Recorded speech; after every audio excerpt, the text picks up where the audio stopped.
Also, it's a Scotty's Vodka Red Bull Friday, brought to you by Scotty's Vodka. And joining us now in studio. Nah, this is water in here. Yeah. Joining us in studio. He's ready to go on I thought we were Scotty's going to Vodka rock Red it Bull that Friday. for a second. Occasionally we have the Fridays where we will have some Scotties. Yeah. Yeah, Mm-hmm. Yeah, maybe after this segment. You got the GM and CEO of Metro, Randy Clarke, joining us in studio. It's a pleasure to have you with us, Randy. Hey, guys, thanks for having me. Thanks, Toby. And sitting next to BMitch, that's a Friday, right? We were talking about drinks with BMitch on Friday. Oh, I like yeah. it. Adam Tuss is a jealous guy right now. Yeah, I almost went to Saskatchewan to play football. Did you? out of Rough college. Riders. Yep. Yeah. CFL, But it was three downs and a bigger ball. It was 50 degrees in August, and I decided being from Louisiana, that would not be a good move. Yeah. And by the way, you had a Hall of Fame career. You should be. And so you did pretty well for yourself. Appreciate you. We were talking a little hockey beforehand. What'd you think of the cap season this year? And you think we get another year of Ovi? I'd love to see another year of Ovi because the Ovi-Crosby thing, I think we got a little more gas in that tank. I went to Ovi's big party when he got the goal. The Ted and the team invited me over and talked to some of the guys. And I grew up, I grew up dreaming playing professional hockey as a little kid. Started skating when I was like probably 2 years old. Mm-hmm. Now I run trains and buses, so you got to have multiple skills in this life. I mean the Caps are an awesome experience here. This is a great sports town. It's super fun town, and I hope we get another year over. That'd be cool. You speak of working with trains and buses. I grew up playing with trains. Oh, there you go. There you go. Maybe we should swap. I don't think I do nearly as good a job as you do. Oh, well, appreciate that. The team does a great job. We have 13,000 teammates and really proud to work with them every day. It's a great organization. Cool. So the reason we have you in studio, obviously, Adam Tuss had a report the other day talking about maybe not having a new station at the RFK site. Before we get into that, was this something when you saw the Harris ownership group took over with the Commanders? Was this something that you're thinking, all right, they're probably going to get back to the RFK site, and so you were working on that before we officially knew that they were going to that site? Yeah, for us, listen, very complex for us, just for listeners, right? So we are not part of the district, Metro, so some people think that. Our actual governance structure is I have board members from D.C., Maryland, and Virginia, and the federal government.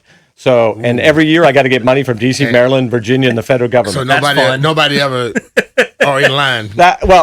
So we're innately, there's a lot of politics in our region to get aligned. And remember at the time, Maryland and Virginia are both chasing the Commanders as well. So we kind of had a hunch that RFK, because it is the ancestral home, if you will, I think, as Josh Harris says, and we also have a station there. So when people talk no new station, we already have a station there, and it's called Stadium Armory. Yeah. It's literally named Stadium, but the problem we have is that station really can't handle what this new amazing experience is going to be. Yeah. Not just the stadium, but the neighborhood that's going to get built kind of to supplement the Kingman Park neighborhood.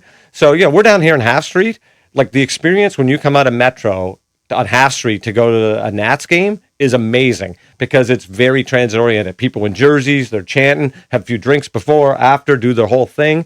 We want to create that. So we've been working hand in glove with the Commanders. Mark Klaus and his team, great people. Obviously, the district, the mayor, her leadership has been awesome. And it's going to be her legacy of what she accomplished here, the council. This is a team effort, and we have got to figure out a way to get 70,000 people to rock RFK. So when the article comes out, and I think when people they hear a new site, a new Metro station won't be built. What's like if you were to upgrade the old one? Can that kind of fit it, and with the fast buses? Lanes? So what we need to do is we got to fix the current station we have, right? So it's what's good, just so people, and probably a lot of your listeners are probably actually stuck in cars. See traffic, gotta get on Metro. We'll get a little more pitch here, right? Well, they bike to work day. They should be on their there you go, biking. Yeah. So just watch those Red Bulls too early. So we got a ton of capacity underground. So if you will, the subway and the Metro, we're good. We have 3 subway lines that go through there, like blue, orange, and silver. We're going to push so many trains through there. So we're going to have tons of capacity. The issue is we got to get people from the surface down, and that's where a big problem. So if you ever did July 4th in National Mall, we handle that very well, but we take about an hour and a half to clear the National Mall, right? If we don't change the way Stadium Armory is set up, we're going to have probably 2-hour waits for people. No one's going to want to spend $500 to go see the Commanders or a Beyonce concert and wait 2 hours. Yeah. Let alone if it's cold, if it's raining, and all the other kind of stuff, right? And then the people that are going to live there and the hotels and all the other kind of stuff. So what we need to do is modify that station. We have no elevators actually on the side of the station where the stadium is. So clearly that's a problem. We got to put some elevators in. We got to fix the elevator on the other side. and we want to kind of change the escalators and what we call mezzanine. So at Metro, you kind of go down the first escalator, you're into a mezzanine to go down to the platform. What we want to do is create a bigger mezzanine. If you've ever been to, say, a Foggy Bottom or some of our bigger stations, the mezzanine goes halfway across the platform. And what that allows us to do is distribute the crowds. Our platforms are 600 feet long, and we have 8-car train sets. And when we do that, then everyone can quickly get on 8 cars. We seal them up, train out. Next one can come in, on and on and on, and we can really move tens of thousands of people pretty well. The problem we have now, it's one funnel from the street. And so that's why we have to modify that station. So then the station's going to work great. The second thing we have to do, you mentioned BMitch, is this rapid bus rapid transit, which we don't really do well locally, but it's done very well around the world and other parts of the U.S. Dedicated lanes where the buses can have, get away from traffic. We can move thousands of people between Union Station and the RFK site with limited X amount of stations. So it'll almost feel like the streetcar what it could have, should have been. But we'll do that with buses, cheaper, more flexible, but really high quality. And we'll have a transit center on the campus, and we're working with the commanders of the city on that. So we spread again the crowd from the campus and at the stations themselves. Everyone can kind of move faster, have a great experience. We distribute them through the site. People can enjoy restaurants and the bars and the activities. And it makes Benning Road better for the people who live there all the time, not just for the games.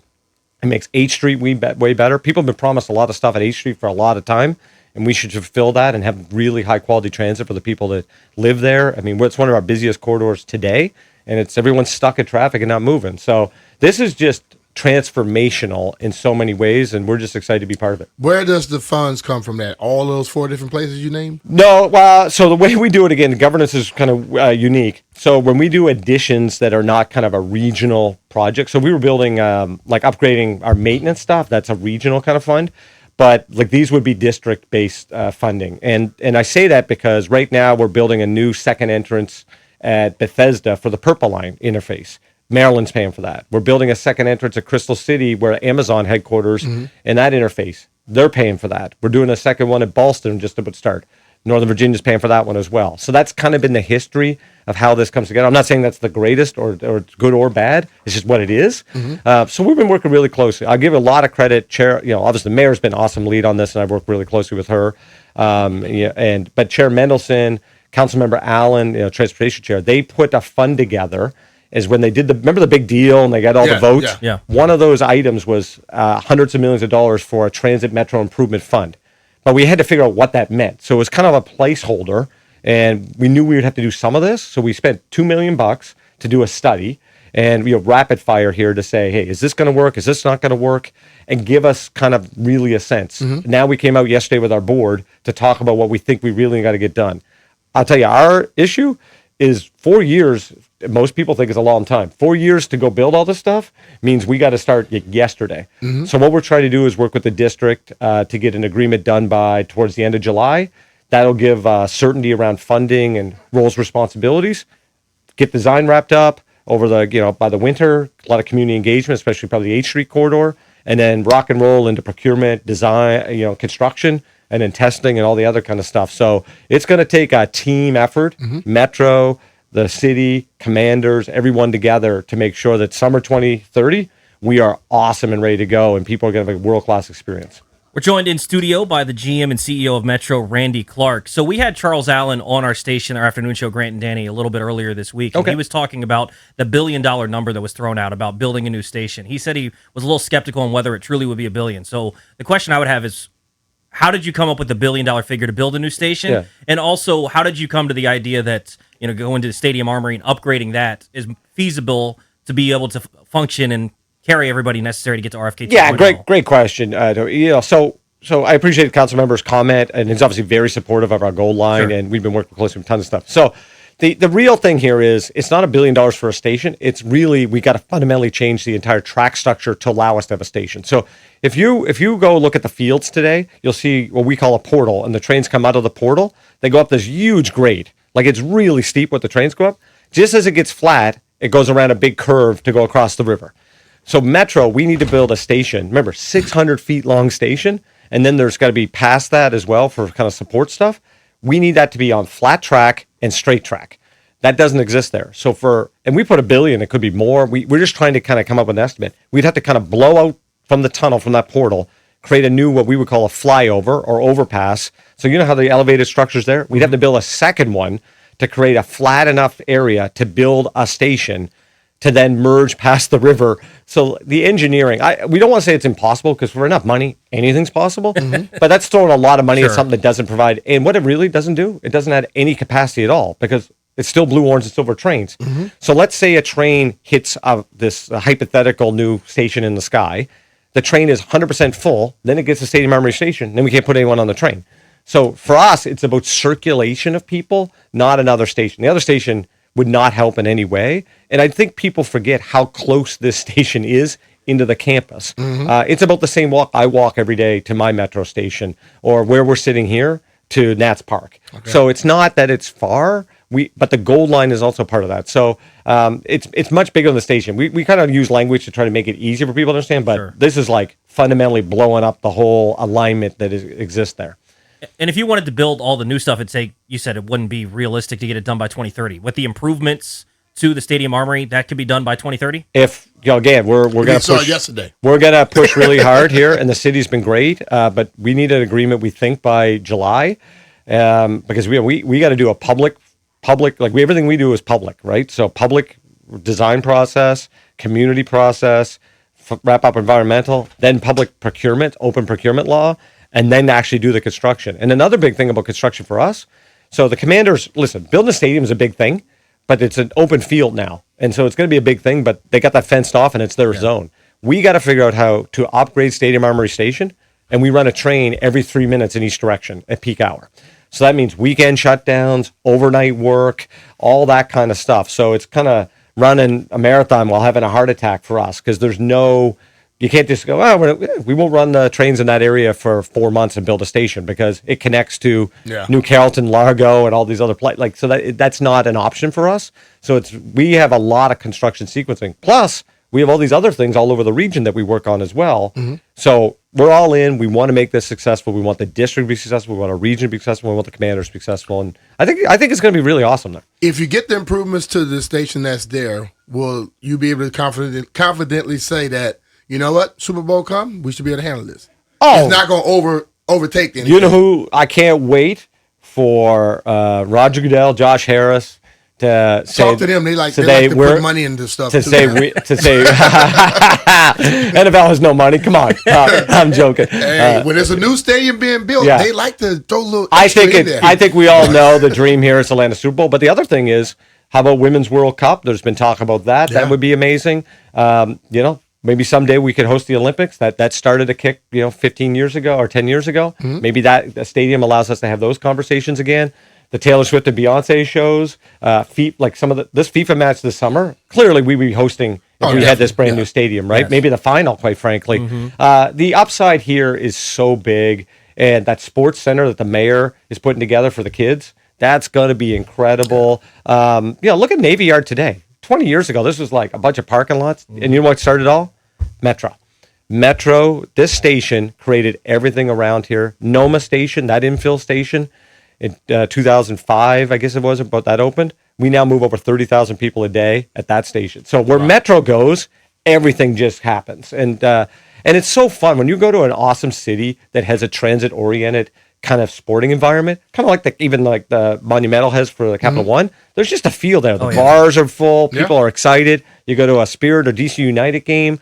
We want to bring that energy here, and then with 70,000 people chanting, that's going to be pretty cool. That'd be a lot of people. You mentioned the Gold Line and adding buses. How is that going to affect traffic? And you've mentioned that maybe DC hasn't been the best at that in the past. How confident are you be able to implement that pretty well, like you've seen in other cities? Well, we're going to need it's not our street, right? So it's going to be a team effort. Everything's a team effort. We're going to have to lock in, and I would basically say, are we going to do stuff for a lot of people or stuff for a few people?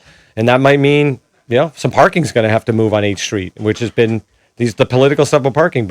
And I say this hypothetically, but if we were going to lose 25 parking spaces, and that allowed thousands of people to have better transit that live there, the businesses are there year-round, the residents there, plus for all these game and big events, and make 8th Street kind of almost an extension of the campus for economic development, wouldn't that be a great community outcome that we're after? Sure. So those are the hard trade-offs that we have to have as a conversation. And the streetcar showed, like the streetcar, a guy could go in for a delivery at Uber Eats and double park, and the train doesn't move with 100 people on it. I mean, what's the sense of building all this stuff if you're not going to have people move it, right? Our job is to move a lot of people efficiently.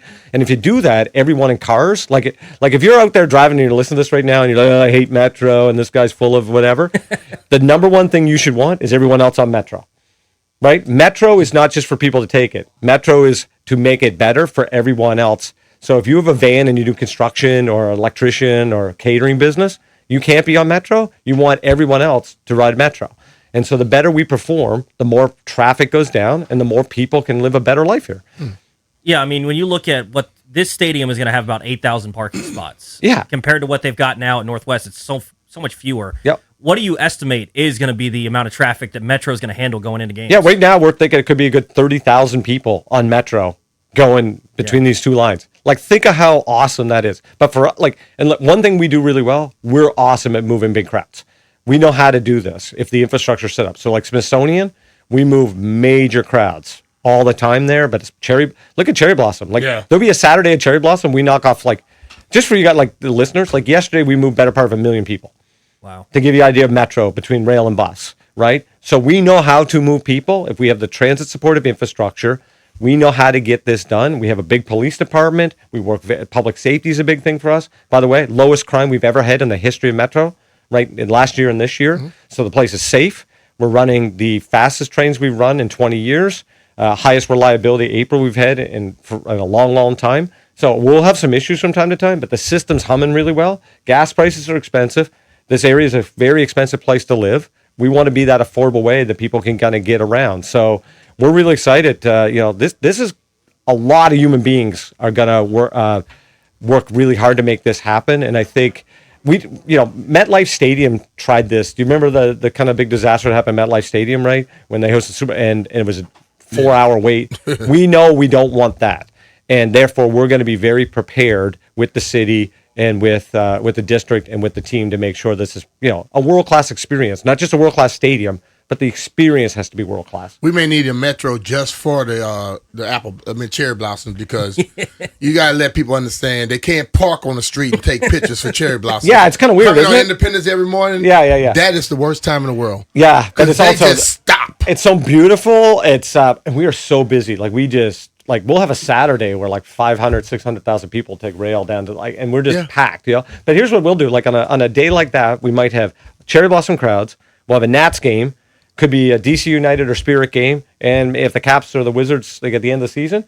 So in the same day, on one or two subway lines, we're going to be managing all those people. That's just what we do all the time. We just need the infrastructure to be ready to, one elevator at the wrong end isn't going to work, right? I think some of the stuff is pretty obvious when you see it. Yeah. A lot of people haven't actually stood outside the Metro at Stadium Armory and thought about it. They think from their kid days or they saw it on a map. If you go out there, you quickly go, oh, I can see what's going to happen here. And it's like the walk. Jeff rides it. Yeah, but the walk today is obviously bad. Mm-hmm. The walk when this thing's over is going to be amazing because it's going to be part of the experience. Yeah. The Commanders and that whole kind of entryway into the stadium, like the fan zone. It's just going to be awesome. Yeah. What's your confidence level that this stuff is going to happen?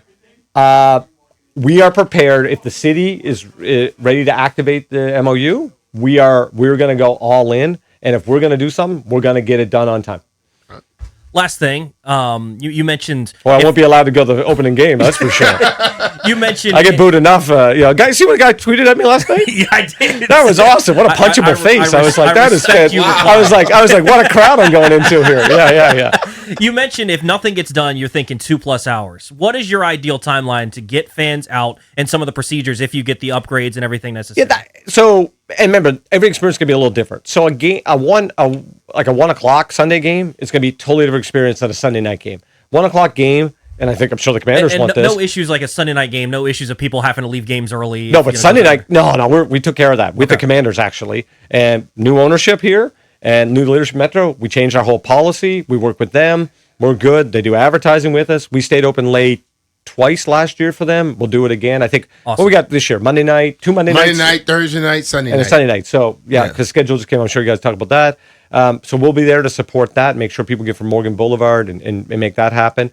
So, Toby, the difference is a Sunday night experience, everyone's going to leave at the same time. Yeah. That's going to take longer. A Saturday or Sunday afternoon experience, people are going to drag around, go to have a couple, do their thing. That's going to be different. So, part of this is how much we can make the gold line work well, distribute people. Because part of the idea is if you're on the red line, so Montgomery County or anywhere in the district in the red line, we want you to get to Union Station or say VRE or MARC trains. We want you to then go from Union Station on the gold line over versus going to Metro Center and getting blue, orange, and silver. So then we can distribute everybody. If we can get that done right, we're going to really reduce that time and allow people to get on trains and get out of there pretty fast. Appreciate Randy Clarke dropping by and hanging out with us in studio, answering some. You guys are doing my dream job, sitting around talking about sports all day long. A lot better than my stuff, man. I'll tell you that. Can't complain. You do a heck of a job with Metro. GM and CEO of Metro, Randy Clarke, joining us in studio. Appreciate you it, guys. Appreciate it, Randy. All right, when we come back, 800-636-1067 if you want to hop in and want to react to anything that Randy said, feel free to hop